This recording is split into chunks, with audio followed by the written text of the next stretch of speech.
যখন মোটামুটি মনে করি যে একটু ডায়েট শুরু করব, ডায়েট করব, আর তখনই বাসায় মনে করেন খাওয়ার ধুম পড়ে যায়। তো আজকে মনে করেছিলাম যে আজকে থেকে একটু ডায়েট শুরু করব। কি আর ডায়েট করব বলেন তো? তো ডায়েট শুরু করব তো চিন্তা করেছি, কিন্তু এরকম যদি খাওয়া দাওয়া হয় তাহলে কি আর ডায়েট হয়? আপনারাই বলেন। আসসালামু আলাইকুম, কেমন আছেন আপনারা সবাই? আশা করছি আপনারা সবাই খুব ভালো আছেন। আলহামদুলিল্লাহ, আমরাও না বেশ আছি। একটা সময় ঘরের কোনো কাজ করা, কোনো কিছু না পারা মেয়েটাও যখন সংসার জীবনে আসে, থেকে থাকতে থাকতে এক সময় সব কিছুই শিখে যায়। সেটা আসলে জীবন থেকে পদে পদে উপলব্ধি করতে পারছি। এই তো সকালবেলা উঠেই আমি ছেলের জন্য নাস্তা রেডি করতেছি। তো ছেলেকে দুধ কর্নফ্লেক্স দিয়ে দেব, তো এই কারণে ওকে দুধ কর্নফ্লেক্স দিলাম। আর ওই দিক থেকে আমার ছেলেটা এখনও ঘুমাচ্ছে। তো চিন্তা করলাম যে ওদের বাবার খাবারটাও রেডি করে দিব, আর ওর খাবারটাও রেডি করে দিয়ে ওকে তারপরে ডাকতে যাব। ওই দিক থেকে গতকাল রাত জানেন তো কয়টা পর্যন্ত, প্রায় 12টা-1টা বাজে। ততক্ষণ পর্যন্ত বসে বসে এই মিষ্টি বানিয়েছি, আর মিষ্টি বানাচ্ছিলাম আর শুধু আল্লাহকে ডাকতেছিলাম যে আল্লাহ এত কিছু দিয়ে এত কিছু যেন নষ্ট না হয়, যেন মিষ্টিগুলো খাওয়ার মতো কোনো রকম হয়। তো মাশাল্লাহ মাশাল্লাহ, দেখতেই তো পাচ্ছেন যে মিষ্টিগুলো কেমন হয়েছে। তবে সত্যি কোনো কিছু পারার পর না আসলে অনেক বেশি খুশি লাগে, অনেক বেশি আনন্দ লাগে। তবে ট্রাই যে করিনি তা না, আগেও আমি একবার এই যে রসগোল্লা বানানোর জন্য ট্রাই করেছিলাম, বাট ওই যে ফেইলর হয়ে গিয়েছিলাম, পারিনি। তবে এবার আর কি যখন বানাতে গিয়েছিলাম তখন শুধু আল্লাহকেই ডাকছিলাম। তো মাশাল্লাহ আল্লাহর নামে ভালোই হয়েছে। এদিক থেকে ওই যে জিসানকে সকালবেলা করে ডেকে দিলাম, ওর ইংলিশ কোচিং আছে। আর আমি এখন একটু চা বানিয়ে নিচ্ছি, ওই যে কাঁচা পাতির চা। তবে আজকে আর পাতিটা আমি ছেঁকেও নিইনি, প্রত্যেক দিন তো ছেঁকে নিই, ওই তাড়াহুড়া থাকলে যা হয় আর কি। তবে পেটে তো কিছু একটু দিতে হবে, এই কারণে একটু চা বানিয়ে নিলাম। আর শরীরটার ভিতরেও ম্যাচ ম্যাচ করে চা না খেলে আর কি। আমার প্রিয় আপু ভাইদেরকে একটা পুরনো কথা স্মরণ করিয়ে দিই, যারা আমার ভিডিওটা দেখা শুরু করেছেন আর এই পর্যন্ত দেখেছেন, নিশ্চয়ই আশা করি ভিডিওর কোথাও কোনো অংশ অবশ্যই আপনাদের ভালো লেগেছে। ভিডিওর কোথাও কোনো অংশ যদি আপনাদের ভালো লেগে থাকে তাহলে কিন্তু আমার চ্যানেলটার সাথেই থেকে যেতে পারেন খুব বেশি ভালোবেসে। আর হ্যাঁ, আমার প্রিয় আপু ভাইয়ারা, আপনারা একটা লাইক দিতে ভুলে যান, তাই আপনাদেরকে একটা স্মরণ করিয়ে দিচ্ছি। প্লিজ একটা লাইক দিয়ে ভিডিওটি দেখা শুরু করবেন। এদিক থেকে দুপুরের আজকে যা যা রান্না করব তার আয়োজনই করছি। তো রান্না তো শুধু বললেই হয়ে যায় না, তার জন্য অনেক প্রিপারেশনের ব্যাপার থাকে। এই যে মরিচ কাটা, পেঁয়াজ কাটা, তরি তরকারি কাটা, এগুলো নিয়েই কিন্তু অনেক বেশি সময় চলে যায়, তাই না? এটা তো আমরা ঘরের গৃহিণীরা সবাই খুব ভালোভাবেই বুঝি। এদিক থেকে মুরগি রান্না করব। তো মুরগিটা আমি বের করে রেখেছিলাম, বের করে ভিজিয়ে রেখেছিলাম। জানেন তো আজকে খুব বড় একটা দুর্ঘটনা ঘটে গিয়েছে। আর এরকম একটা ঘটনা ঘটার পরেও আমার জামাইকে যখন ফোন দিয়ে বলছি যে এরকম একটা ঘটনা ঘটেছে, তখন সে আমাকে উল্টো বকা দিচ্ছে। বকা দিচ্ছে বলতে কি, সে বলছে যে ওদেরও তো প্রাণ আছে, ওদেরও তো খেতে ইচ্ছা করে। তো অবশ্যই আপনারা বুঝে গিয়েছেন যে আমি কিসের কথা বলছি। জানেন তো এই বাসায় যে এত পরিমাণের বিড়াল যে কি বলবো, মানে এত কি পাহারা দিয়ে পারা যায় বলেন তো? তারপরও তো আমি এই যে জালনা দরজা সব কিছুই কিচেনের আটকে রেখে তারপরে গিয়েছিলাম বলতে আয়াত উঠে গিয়েছিল। এদিক থেকে আমি তরি তরকারি কাটাকাটি করছিলাম, তো আয়াত উঠে একটু কান্নাকাটি করছিল, তো ওকে গিয়ে একটু শান্ত করে আসলাম। তার ভিতরে আমি এসে দেখি যে এই যে মুরগি যে বের করে রেখেছিলাম তার অর্ধেকটা অংশ নিয়ে চলে গিয়েছে বিড়ালে। মানে আমি মুরগিটা আর কি দুইটা ভাগ করে ফ্রিজে রেখে দিয়েছিলাম, যে যেদিন রান্না করব সেদিন কারা করে, ছোট মুরগি যেহেতু একটাই লাগবে আমাদের, তো সেদিন কারা করে কেটে নেব আর কি। তো এই যে দেখেন, তখন দেখলাম যে মুরগি এসে নিয়ে গিয়েছে বিড়ালে। পরে আমি তো মুরগি খুঁজতেছি কি ব্যাপার, তখনই আমি বুঝতে পেরেছি যে নিশ্চয়ই বিড়ালের কাজ এটা। পরে বাসার বারান্দায় গিয়ে দেখলাম যে বিড়ালেরই কাজ, সে মুরগির অর্ধেকটা নিয়ে চলে গিয়েছে। এখন কি আর করার। তারপরে আবার আমি ফ্রিজ থেকে আর একটা মুরগি বের করে একটু পানি দিয়ে ভিজিয়ে রেখেছিলাম 10 মিনিটের মতো। তারপর যখন একটু নরম হয়ে গিয়েছে তারপরে মুরগিটা আমি কেটে নিয়েছি আর কি। এই হোক, যার রিজিক যেখানে সে সেখানেই খাবে, এটাই আর কি কথা। কারণ বিড়ালের রিজিকে ছিল এটা, তাই সে পেয়ে গিয়েছে। আর এদিক থেকে ওই যে সকালে যে চা বানিয়েছিলাম, তো চা একটু একটু খাচ্ছিলাম। আর এই যে একটু চা ছিল সেটা আমি এখন এই তো বিস্কুট দিয়ে খেয়ে নিচ্ছি। আজকে সকালে আমি আর রুটি করিনি, কিন্তু ওই যে জিসানকে দুধ কর্নফ্লেক্স দিয়ে দিয়েছিলাম, আর আপনাদের ভাইয়াকে গতকালকের যে তরকারি ছিল সেটা দিয়েই লাঞ্চ বক্সটা রেডি করে দিয়েছি।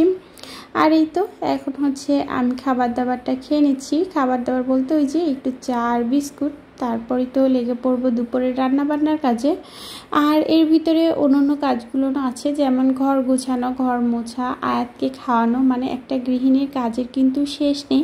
আমরা মেয়েরাই খুব ভালো করে বুঝি কি পরিমাণের অক্লান্ত পরিশ্রম করি। ঠিক সেই সকাল থেকে উঠেছি কিন্তু সেই ভোর 5টার সময়, তারপর থেকে কিন্তু আর কোনো রেস্টের তো বালাই নেই। আর এই যে কাজ তো একটার পর একটা করেই যাচ্ছি, তবে চিন্তা করছি যে হ্যাঁ একটু সকাল সকাল যদি কাজটা করে উঠতে পারি তাহলে দেখা যায় যে আয়াতকে একটু সময় দিতে পারি আর কি।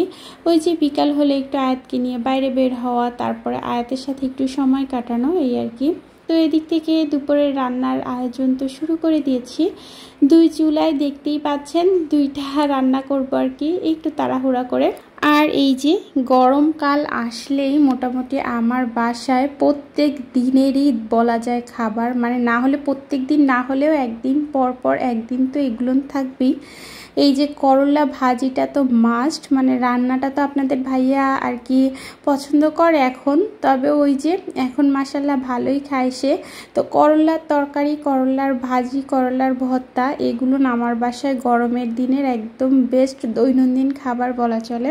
ওই দিক থেকে আমি করেছিলাম কি, করলা আর আলুটা কেটে একটু লবণ দিয়ে মাখিয়ে রেখেছিলাম, এতে করে বেশ ভালো লাগে ভাজিটা খেতে, আর তিতার পরিমাণটাও কিন্তু অনেক বেশি কম লাগে। যারা এই যে নতুন সংসার শুরু করেছেন, যেসব আপুরা, সবাই তো রান্না পারে, তারপরও যারা নতুন সংসার শুরু করে, নতুন যারা শুরু করে আর কি সব কিছু, তারা কিন্তু এইসব জিনিসগুলো জানেও না আর হচ্ছে পারেও না। এখন তো ইউটিউবের যুগ, অনেকেই অনেক কিছু ইউটিউব দেখেই শিখে নেয়।